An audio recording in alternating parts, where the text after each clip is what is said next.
we do when they do your analysis, they will pull for like steroids and things like that. So if they see that you have, certain higher levels here or there, they're gonna, of course, raise red flags. And plus, our bodies change so drastically when we're on hormones as well. So just to kind of map it out for y'all, if you are someone who is like I was, TPU or a reservist soldier, the very first thing to do is to get your court documentation.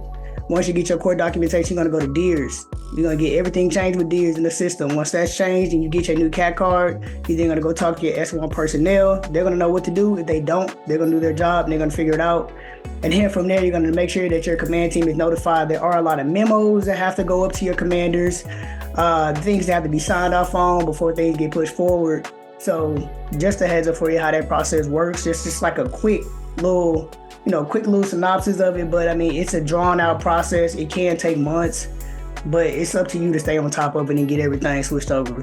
What is up, fellas and ladies? If you're joining us tonight, we are back with another episode on the Threat of Exchange podcast with your host, Brandon, and also your co-host, Xavier. Today's topic is going to be about how to transition in the workplace. We're going to give you some tips on how to do that. Number one, so what steps should you take to notify your employer? Xavier's going to touch on how to transition in the military, how to communicate that change to your coworkers. How do you deal with office chatter when things come up when you're going through your transition, gender pronoun changes and things like that? Also, too, how to communicate with your clients. So for those of you that have clients that you need to communicate this out in a mass way, we're going to give you some tips on that. And then that'll be it. So I'll go ahead and kick us off. Step number one is going to be, how do we notify our employers? So the first thing that, and I'll share my own personal experience, which is why I'm giving this recommendation. But the first thing that I think needs to happen is you need to research your company's policy on the preferred names. Right now, I like to say we live in an inclusive environment with employers, and so they're accommodating to pronoun changes. There's some people that don't transition, but also have preferred names or preferred pronouns. There's an option in which you can just update that in the company directory, but you want to pull out your HR manual and you want to kind of look for that information. What do you need to do? I know for me, when I transitioned in the workplace, I immediately notified my immediate supervisor, and then I also notified my HR department as well. So once I did that, obviously I put in a formal request to request like a new email address. I didn't have a badge, but if those of you haven't, have employee badges, make sure you get with the right department so that they can update the employee badge for you. Also, too, if you have business cards, make sure you put in a request to do that as well. And one of the things that I kind of ran into with my pronoun switch, and this was before I actually got my name changed legally. I had like all of these awards, top sales awards that had my previous name on it. And so I was like, man, I don't want to give up my awards. And I had so many being the top, sales consultant for the company. And I was like, all right, I'm gonna have to rebuy all of these awards. And they were not cheap. So I actually just kind of had a sit down with my manager. I was like, can you, refer me to the company that, does the awards? I have to get all new awards. I don't want to still have these. And she was like, oh no, like we can do is we can get like a nameplate, like an engraving thing where you can get your current name, your new name on this engraved plate, and it's got like some command strips on the back end. You can kind of put it over that at least, and it'll look a little seamless. It ain't gonna look like the original award because like these awards was like $150 each, and I had 20 something. So I didn't want to do that. So anyway, so she gave me that idea, and the plates were only like $10 each. So I ended up paying like, probably like $300, including shipping and all of that. And then I was able to cover up my old name. The problem is, if somebody picks up the award and they're looking at it and you flip it like to the back, you could see that some of my old name was in the back, like Shadow. So I was like, all right, so I had to rearrange. I end up buying these stands to put the awards on, and I rearranged it in my office and put it towards the back of the wall. So nobody, I mean, you could pick it up, pick the award up from the front, but what's the likelihood of somebody picking up my awards and turning it over and stuff like that, right? So that was one of the things that I had to do was figure out a way I could be creative, not spend a ton of money, and still be able to defend my honor as, top sales consultant. So it's the little bitty things that you gotta think about that you're probably really not even thinking about. Like, man, I have to Mhm. change, my name on this stuff. So I did that. And just want to make a note for you guys who have not legally got your name changed. Your paycheck stubs, your W-2s, benefits, things like that will not reflect your pronoun change in your boss's, well, your company system because it's not legal. So yes, they can accommodate you with an email change or name change, but they can't do that on any of your legal documents. So, that's still going to be an eyesore for you. If you get direct deposit, great. You probably ain't even really looking at your check stubs unless you need to go online and, look for some type of discrepancies or something like that. But just know that everything is still going to be the same on all of your other legal documents. So I started off with just notifying, getting my name changed with the things that I could. And then once I went to court, got my court date and changed my gender marker and all of that, then I went back to HR and got everything else updated. So everything now is seamless and on the same page. So, and then, obviously, once I got all that approved, I had to supply them with that court order document so that they can make that change, in the system. So that's step number one. You gotta know your company's policy. Like I said, I would like to think that that policy is accommodating. And then also, once you do that, notify your direct leader, notify your HR department, CC them on the communication that you're sending out. And you should be good to go with that first step. Oh, that's good. That's good. And I think another thing that people don't think about as well is like when you go to the doctor's appointments, like anything with your benefit, like when you say benefits, we mean like medical benefits. You're gonna go to the Yeah, doctor's office, they still gotta pull up your old name with your social in yeah, the system. Like I'm telling you, like I know we're gonna always keep stressing this, like update and change your name and your gender marker with the state, get your court documents, do your research. If you on like some type of medical benefits and yeah, you're getting government assistance for stuff, like you can get waivers. So just know you can get that stuff done and it's easy to save up for. But what I can say on my end, because I worked on like the civilian sector as well as the military side, is with the military, like military doesn't care about any of that. Military don't care about your preferred, your none of like your emotions, your feelings, nothing. If it's it's not on not paper, accommodating. Yeah, not no. accommodating until it's legal. That's what they basically recognize. Yeah, and so so the biggest thing with the military is get your court order documentation. From there, you can then snowball the process. I mean, from Yeah, there, once you get your court order, I do want to say, let me give a quick disclaimer. If you are active duty military, the process is similar but different. If you are a TPU soldier, which is a reservist, the process may look different for you as well, because that's what I was. And then if you are somebody who's trying to get into the military, that process is going to look different too. So they're all going to begin different ways, but the process still all begins with you having your court order documentation and having your gender marker and your name updated. Because if that's not updated, nothing else is going to move with the military. So once you yeah, get this, so this is what I did because I went from being a TPU or reserve soldier when I started my transition. So I got my court order documentation. And I had to do this twice. I got my court order documentation. I went to DEERS. So DEERS is like basically an office that controls all of our records with the military. I went to DEERS. I gave them my court order documents. They were able to update my CAC card, which is my ID card. That jump started my email being updated and changed in the system. From there, I had to go and notify my S1 personnel. For those who are military, they know that that's your HR personnel. You also have to speak with your commander, let them know, hey, this is what's going on, this is what's moving.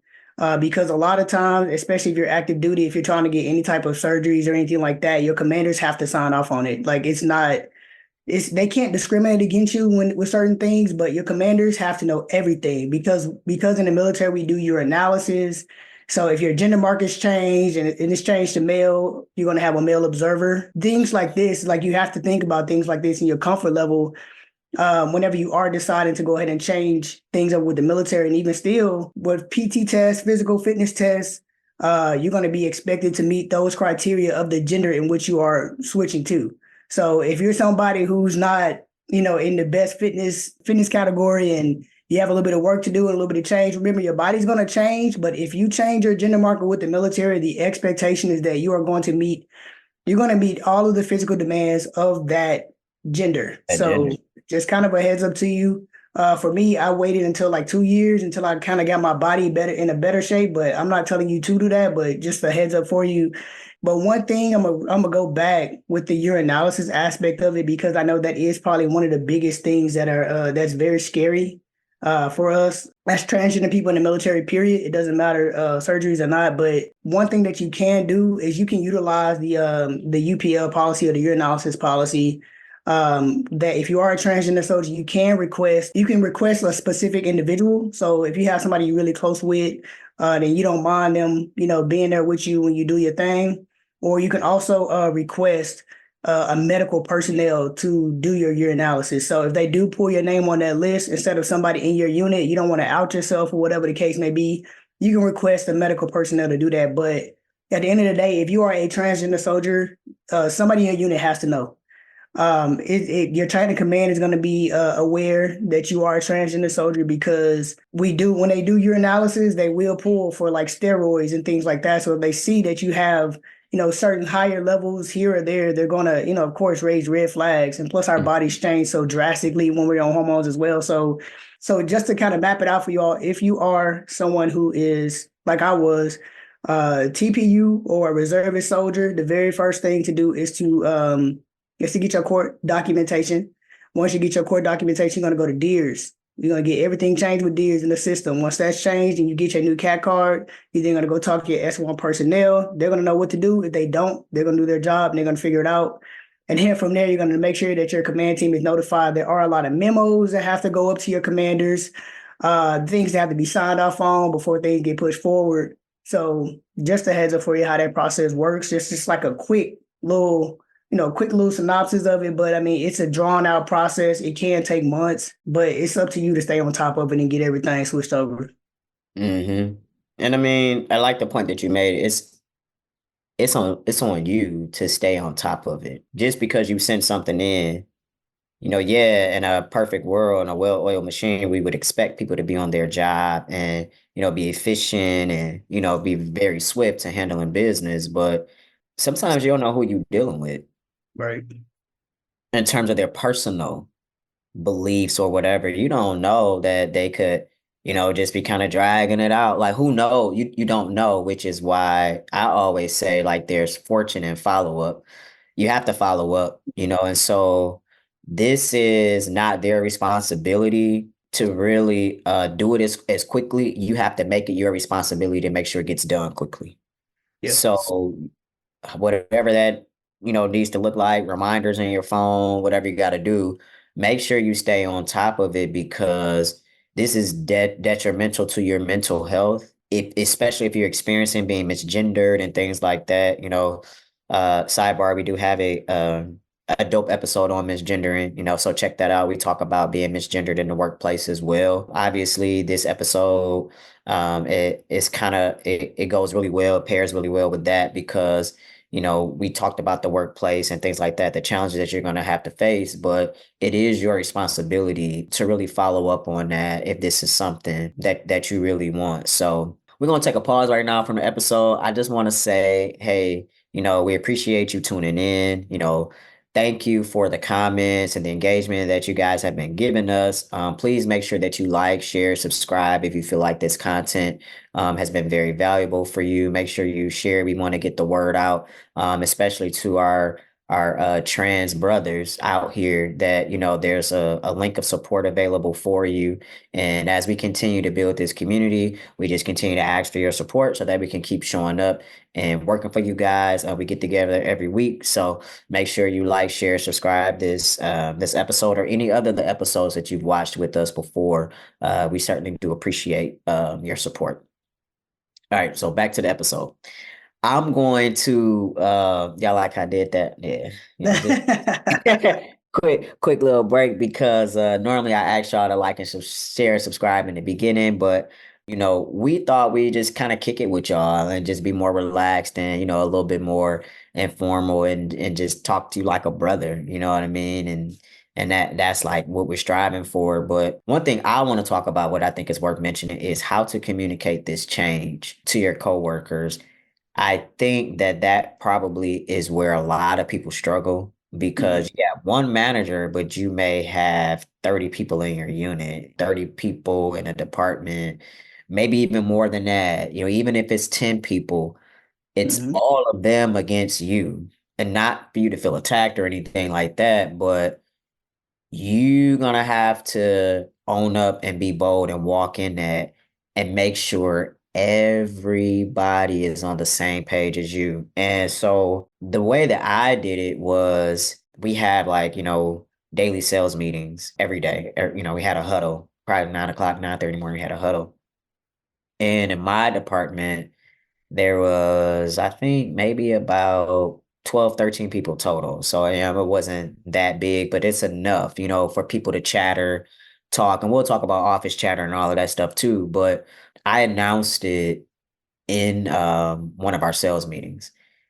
And I said, hey, moving forward, this is who I am. This is my new name. These are my pronouns, and I expect to be respected as who I am. You're going to be seeing some changes, some physical changes, which I'm excited to, for it to take place or whatever. But, I'm letting y'all know, like, this is who I am. And I was like, oh, cool. It was real easy. And I think it was really easy for me. I can't speak for anybody else, but I've always showed up like as a man. I just didn't have any of the external features or my name legally changed and the market legally changed, and so I think that probably made it much easier. And not to say that you shouldn't get pushback from other people because you didn't show up in a certain way prior, because at the end of the day, your respect is your respect and it is to be demanded, period. But I think it does make the transition easier, or easier to kind of connect the dots like, oh, that makes sense.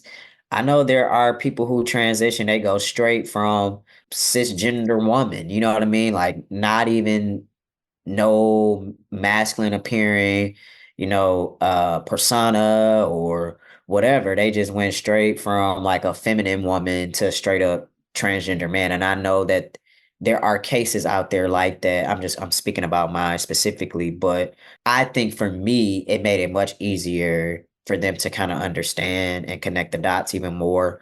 But that's what I did. I had a meeting with everybody and I said, hey, if somebody calls the office for me and they ask for my previous name, say, oh, actually he goes by Brandon now. Wait 1 second, I'll transfer you right over. So I also gave them some game, some ammo Mhm. on how to advocate for me because they may not have been quick on their feet to advocate for me like that. Somebody could have called, they'd be like, oh, hold on 1 second. You know what I mean? Like, Yeah. so you actually are empowering your coworkers to stand up for you and advocate for you too. You just got to give them the direction. You just got to lead them and let them know what your expectations are and how you want to be treated. So that was me, having that quick chat with my coworkers and then empowering them to be an assisted ally in my transition and giving them wordplay on how to take up for me. Cause it's like, Mhm. I'm expecting y'all to take up for me. I'm expecting y'all to say, you don't know what to say. Let me give you what to say. You know what I Yep. mean? Like, no, that's Brandon. And I don't need you to give the backstory. Oh, he goes by he now. Oh, no. Oh, well, he goes by Brandon now. Hold 1 second. Let me transfer the call.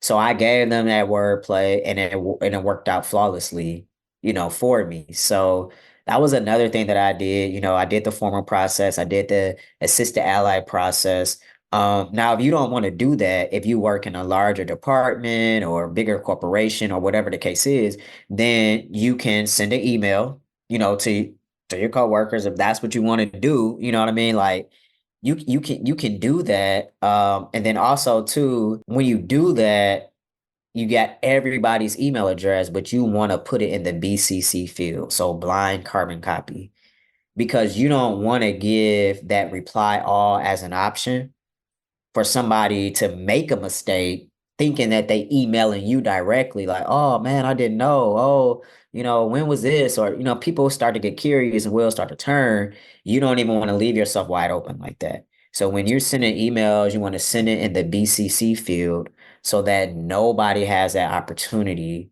to give opinions. And if they want to congratulate you, they'll come to you and congratulate you or say, hey, man, I fully support that. Like, I was just waiting on you, whatever the case is. Or they can directly email you back and just kind of be like, yo, because even if they do make a mistake, you're going to be the only person that receives that email. So Smart. that would be my advice on that if you got to go informal and if you don't want to make a mass, announcement to everybody, or you can request that meeting so that your supervisor can actually facilitate it and let the team know. So you don't have to do the talking. You can just sit back and your supervisor can say, hey guys, today I just want to talk about something real quick. Hey, such and such is now going by Brandon now. Let's support them. Boom. And it can come from the top down. I don't recommend that at all, but I understand the anxiety around it. So I want to try to give you some actionable steps and some things that you can do. The reason why I don't recommend that is because I want you to be bold. I want you to put people on notice and let people know I'm not scared. I ain't trying to hide through my supervisor. Like, this is who I am. But if you're not at that point yet, obviously we have options for everybody. But my favorite one, which is the one that I did a formal meeting. Like, yo, this is what it is, from this day forward. And so once you shoot out that initial email, have that conversation, whatever, just know that you're going to have office chatter. It may not come same day, it may come a couple days later. Like, you know what I mean?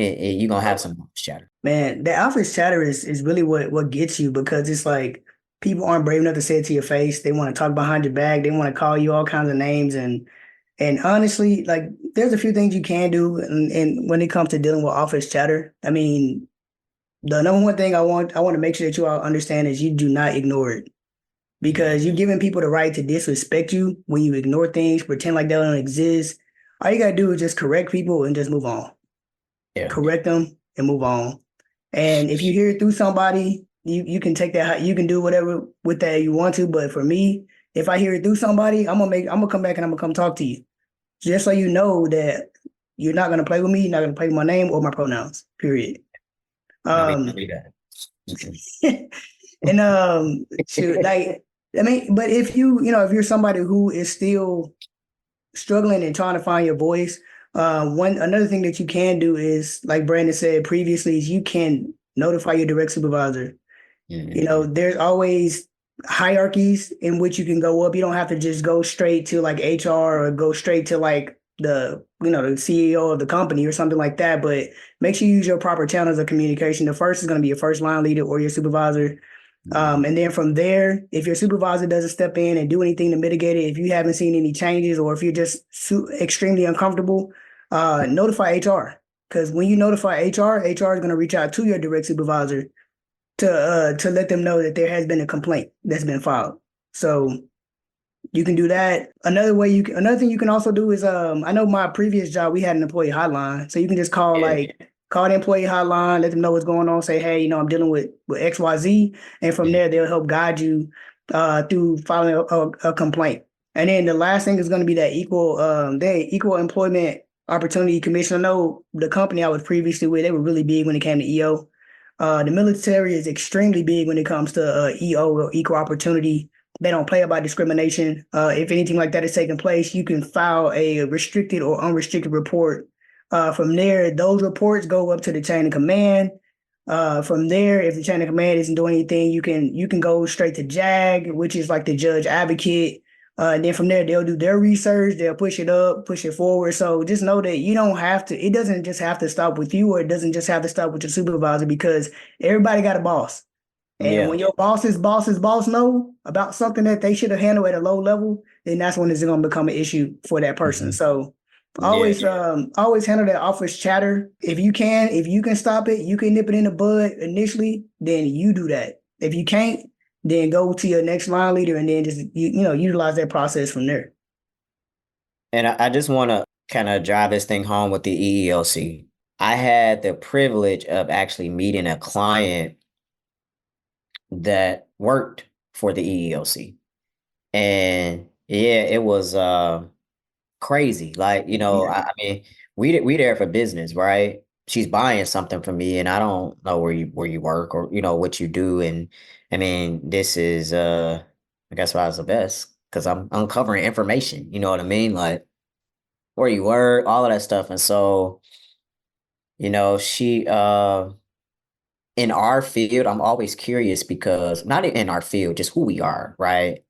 I'm always curious about what's going on in that realm because I know a lot of transgender people in the LGBT community, period, are heavily discriminated against in the workplace. So I'm asking questions and just, asking her like, did she have any experience with cases like that?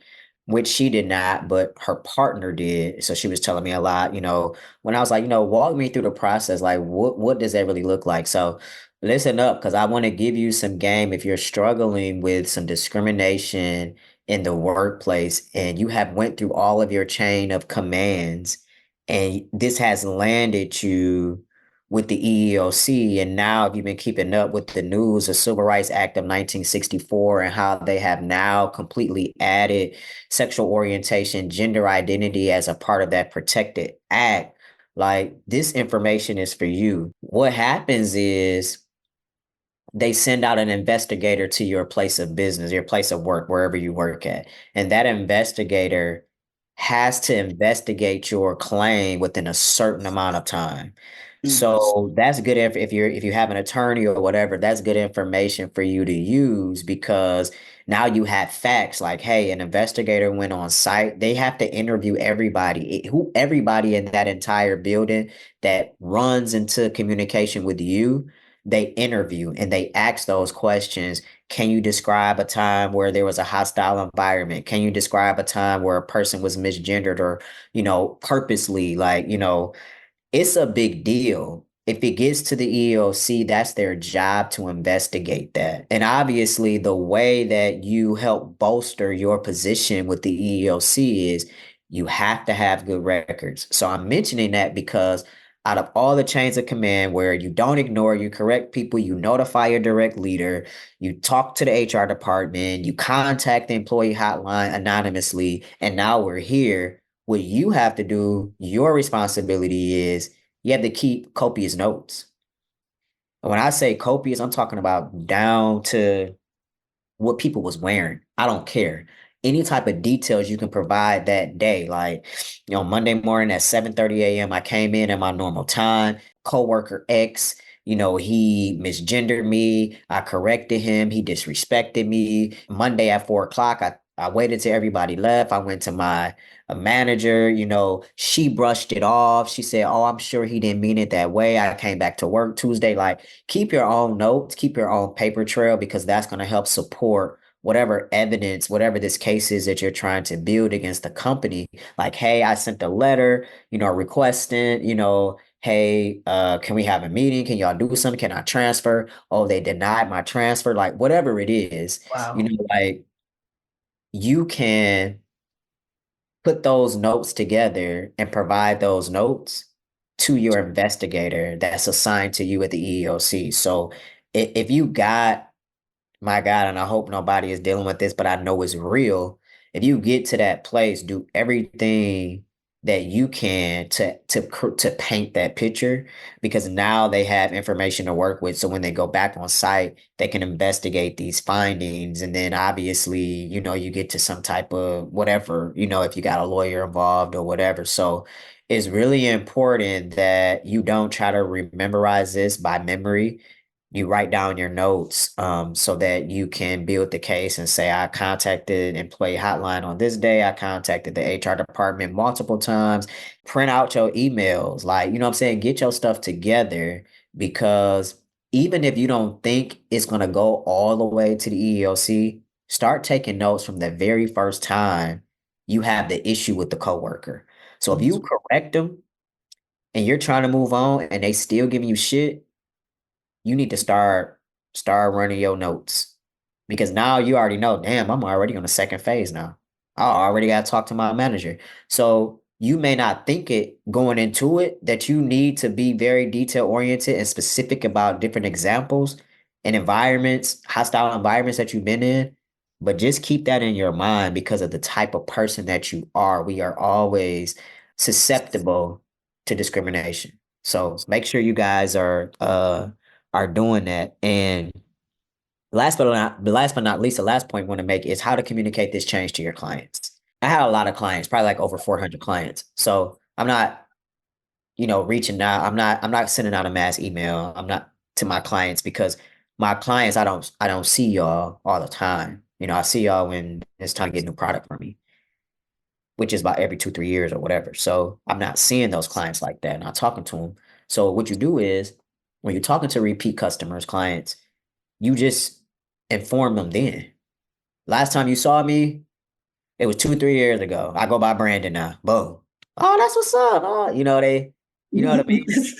That's what they get excited. Like, honest, bro, at my Oh life, yeah. like, they happy for you. So you address it on an individual as need to know basis, because obviously if there's not people that you're dealing with, and again, this is the workplace. So Yes. you notify clients individually as you speak to them. That's what I would do. Now, you also can, if you don't want to just wait individually, you can email your client list and notify them of the change. If Reintroduce yourself, right? yeah, reintroduce yourself, and then also too in there, make a note to let them know this does not affect the current level of service that I provided, and I will continue to provide for you in the future. But allow me to reintroduce myself. No, my name is not Hove, but yeah. I had to say it. I had to say it. I had to say it, man. I My had to name. say I had to. But yeah, you can do, A or B, let them know individually. And in your case, you may have clients you deal with on a daily basis. So, you probably just be easier for you to just shoot out a mass email. Don't forget the BCC, obviously, but that's the way that communicate that change to your clients. You can do it either way. So we hope that this episode was jam-packed for you. We threw out a lot of information at you. But this is a very serious topic. Transitioning in the workplace, I think for me was probably one of the most challenging phases of my transition. Partly because I had already been with the company for so long, you know what I mean? Just, and I call it challenging, not because of the receptiveness, the lack of receptiveness, but because it took me a lot of time and research to get it dialed in exactly how I wanted it to go. So when I presented it to my coworkers and leaders and all of that, it came off extremely confident and very seamless. Like I knew what I was doing. I had a plan. I wasn't winging the shit. Even all the way down to the tiny details with the sales awards that I had. Very, very intentional on how I wanted to show up as somebody new to y'all. You know what I mean? Like in that essence of me being a man. And so I would encourage you to spend some time on figuring out what your plan is, be prepared, be organized, and show that boldness. You know what I mean? Like when you're doing that. So it's very important because either they can take you serious or they not. And I feel like that has a lot to do with your presentation and your delivery. It's not to say that if you're coming off not confident that they're not going to respect it, it's probably gonna make it harder because the stereotype around people like us, they don't take us serious. And that is a stereotype that we defy every day.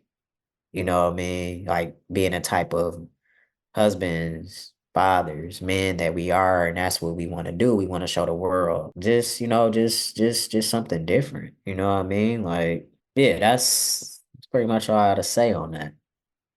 What about Yeah. you?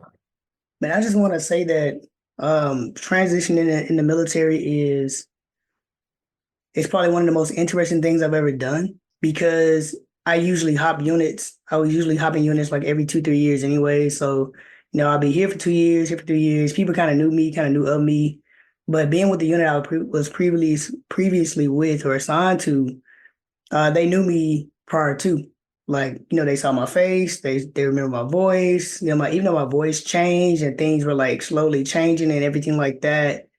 I think it took a while for me to get to this point where like brand new people seeing me and like not getting misgendered, like it's different and it messes with you a little bit mentally, because you're just waiting on somebody to mess up, especially like for myself, I'm getting the sirs and usually it's like everybody sometimes they go back and forth like sir, ma'am, sir, but like now, being further along, like it's different and and mentally it puts you in a space where you're having to readjust yourself, like not just at home, because when you're at home, you're gonna get completely validated all day long. Your Yeah. friends, your family, validation, validation. When you go to work, or people who don't know you, or you're doing networking activities or exercises or whatever that looks like, and then to step back into that misgendering environment with the military because you don't have your documentation together, or